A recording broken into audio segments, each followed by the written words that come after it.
see you all and be in worship together. We are continuing our series of sermons, Red Letter Christians. It comes from the red letter editions of the Bible, where the words of Jesus are printed in red. And that phrase really is the title of a book. Tony Campolo wrote a book called Red Letter Christians. There's a website to go with that, and there's a kind of a movement in a way of Christians who are committed to paying attention to the words that Jesus said and putting them into practice in our lives. And we're beginning the year this way. We've been in this series since the second Sunday in the new year.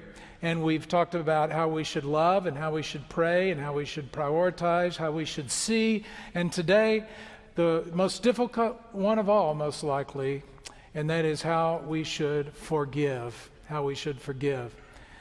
And we heard Mr. Mark talk a moment ago about how difficult that is to carry around that stuff that we need to forgive.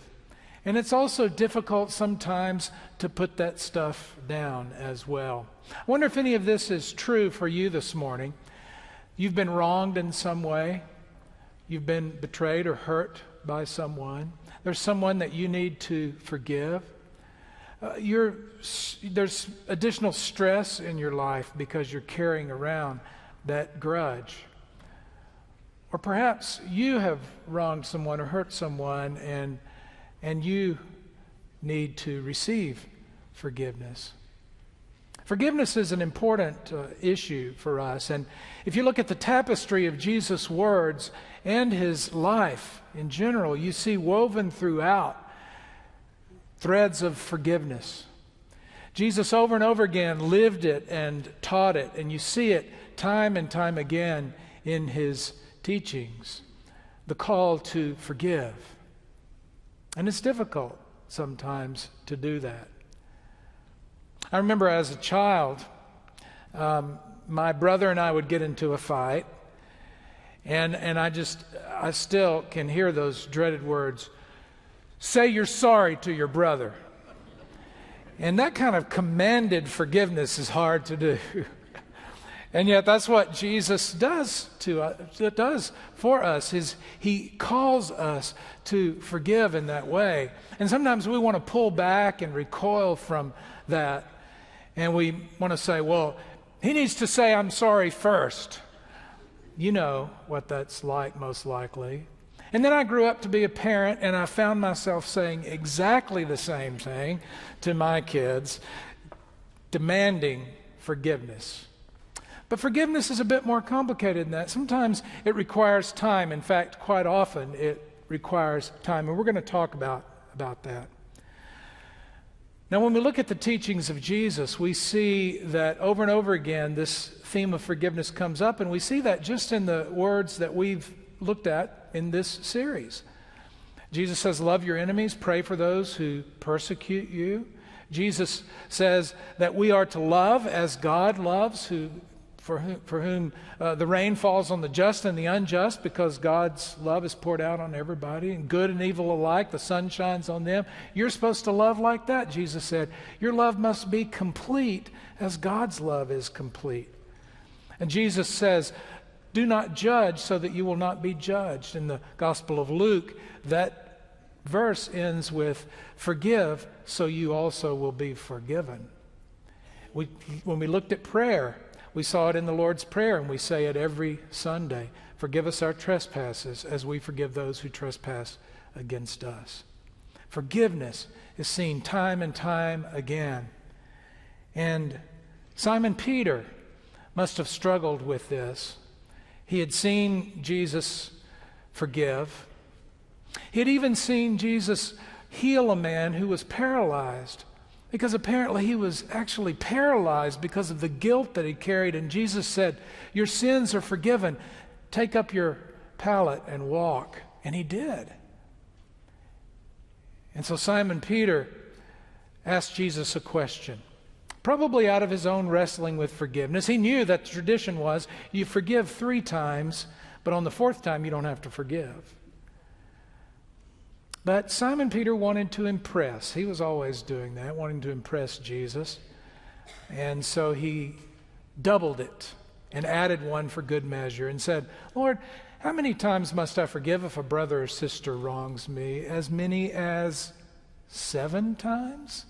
And he was waiting for the applause and for the praise from Jesus about how magnanimous he was being. And Jesus said, no, I tell you, not 7 times, but 70 times 7, or 77 times. It can be translated either way. 77 times or 490 times, it's still a lot of forgiveness.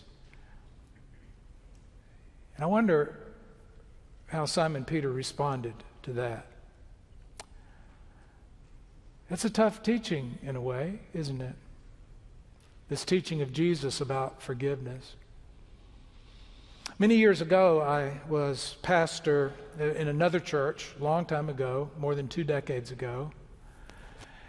And there were 2 sisters that I had not met until their mother, who was a member of the church, passed away. And then I met these sisters. And the really sad and difficult thing is these sisters could not be in the same room together. They were estranged. They were hurt. Each one had grievances against the other, that the other had hurt them in some way, and they were estranged. We had to plan the memorial service separately. And it was a challenge to try to be the sort of mediator, the go-between in this service, especially when the emotions were so high. It's a difficult time. Now, I bring their story up because the story doesn't just end there. There's more to that story, and the more to that story has to do with forgiveness. Now, if you had asked me, as I walked through that process with these 2 sisters, I would have said, I don't see much possibility for forgiveness here. I mean, it was hard to imagine. They wouldn't even speak to each other. They wouldn't even be in the same room, and they sat far apart at the service. But there's more to the story, and that story has to do with forgiveness. One of those sisters, one of them forgave the other. One of them forgave the other. And that's why I bring the story up to you. It's one of those times when I have been reminded that forgiveness is possible even when it seems impossible. One of those times I remember very well when I walked into a church. I was visiting a church in Oxford when I was on a study leave, and there was a guest preacher there who had a prosthetic leg, 2 prosthetic hands, a patch over one eye, and very disfigured because he had been a part of trying to bring down that system of apartheid in South Africa, that system, that oppressive system where black South Africans were oppressed by the white South Africans, and that forced segregation and all that involved. And he was fighting for justice, and he was fighting for the end to apartheid, and he received in the mail a letter bomb that nearly took his life. But the thing that I will never forget is he stood there in front of us and he talked about forgiveness. And he quoted Desmond Tutu, who was the Archbishop in South Africa and very instrumental in the end to apartheid, and then the bringing reconciliation together with that Truth and Reconciliation Commission, where people were able to tell their stories and to face those who had perpetrated violence, and they were able to forgive in that process. And he stood there, just a visible symbol of how forgiveness is possible when it seems impossible. And he quoted Desmond Tutu, who said, "There is no future without forgiveness." But by telling the story of these 2 sisters, I bring it a little closer to home for us, I think. Broken relationship like that, and the possibility of forgiveness. And if you've ever heard me talk about forgiveness before, you know that I have a definition of forgiveness that I got from the Fetzer Institute. They've done a lot of research into forgiveness, and they teach about forgiveness. The John Templeton Foundation also worked on this. And there's a definition of forgiveness that I think is spot on and has been very helpful to me. Forgiveness is the difficult, intentional process of letting go of an old reality and opening up the possibility of a new one. And I saw that at work in the life of this sister who forgave her sister. But she had to begin with understanding what forgiveness is not. Forgiveness is not forgetting. Because is that really possible for us to make ourselves forget something? Not really. Forgiveness is not pretending like it didn't matter, because it did matter. It's not pretending like no wrong ever happened, because it did. That's not forgiveness. And this next one is so important. Sometimes this teaching of Jesus, forgiving 77 times or 490 times, 70 times 7, has been used to justify remaining in a relationship that's abusive. Sometimes it has been used to say you have to submit to abuse over and over and over again, 77 times, 490 times. And that is not forgiveness. That is not forgiveness. So important for us to grasp that, because teachings of Jesus sometimes can be abused in that way, and this is one of those places. So she learned what forgiveness is not, but then she went on this journey, I think, that illustrates so well the definition of forgiveness. It's difficult, first of all. If it weren't difficult, she and her sister would have, easily reconciled. But they didn't. Forgiveness is difficult. C.S. Lewis said, everybody's in favor of forgiveness until you have to do it. And then we back off too often. It's difficult. And it's especially difficult when the other person is unrepentant, when the other person has not apologized, they've not said they're sorry, they're not making any effort, or there's no relationship at all. And that was the case with this sister. No relationship, no apology, no acknowledgement whatsoever. And she entered this difficult journey of forgiveness. One writer said that forgiveness in the absence of an apology is like climbing Mount Everest without oxygen. It's tough. But she entered into the process. And she did it intentionally. That's the second part of the definition. It is the difficult, intentional process. It's like the love that Jesus taught. We talked about this when we talked about how we should love. We don't always feel loving, but we act in loving ways. That is an act of the will, and so it is with forgiveness. It's an act of the will. We may not feel it, but to forgive is intentional. It's an intentional entering into this process. It's difficult, it's intentional, and it's a process. So this sister decided intentionally to enter into this process. By the way, the word decide, the second half of that word, side, is like insecticide, which kills insects. When you decide something, you are killing off other options. And so she had to intentionally decide that she's not going to hold a grudge anymore, that she's not going to get revenge, but she's going to go into this process intentionally. And it's a process. And for her, that meant counseling to try to get a handle on this whole history of her relationship with her sister. It meant that in that counseling, she's looking inward to see what's going on with her and to see how she may have contributed to the issues that they had between them. She enlisted the help of a couple of trusted friends, and what was important about that is she intentionally enlisted the help of friends who would not say to her, "Oh, I don't blame you for being angry. You ought to get her. It's okay for you to, No. She enlisted friends that would help support her in this process of letting go. And of course, she also had prayer as a part of her process to enlist the strength that God could give her to move through this difficult, intentional process of letting go. And that was the most important thing. For her, it was letting go of the grudges, letting go of the burden that she was carrying, that we saw Mr. Mark carrying around. Very heavy. in fact, she reported that her life seemed to revolve around that. It seemed like she thought of that most of the time, and it just robbed her of joy. She needed to let go of that old reality.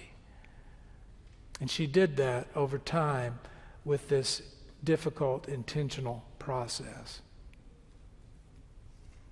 And then it's opening up to the possibility of a new reality.